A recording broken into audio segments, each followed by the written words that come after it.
Hey everyone, welcome back to my channel. Today we are going to learn how we can remove green screen from a video in Olive Video Editor 2.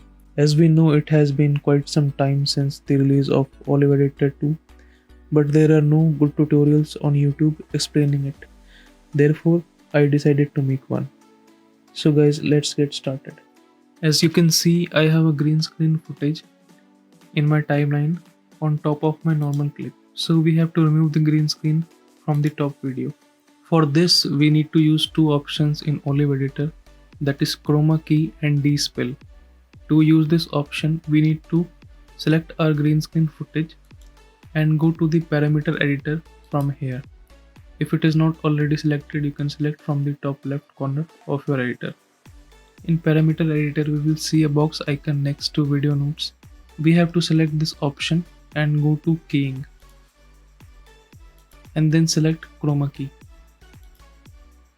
As you can see, we have selected the chroma key and it has removed most of our green screen, but we can see that our footage has also become translucent. To fix that, we need to scroll down in parameter editor, and in the chroma key we have to lower the upper tolerance.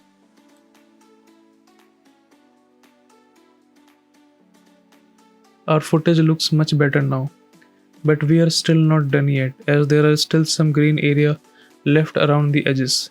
To fix that, we again need to select the box icon and go to keying and select de-spill. After you select the de-spill, it will do most of the work for you. But if there are still any green part in the video, then you can go to the de-spill option in parameter editor and adjust the settings. Here, select the limit option in the methods, and now you can see our footage looks much better now without any green area. Thanks for watching. That is all for today. Like and subscribe the channel if you like the video.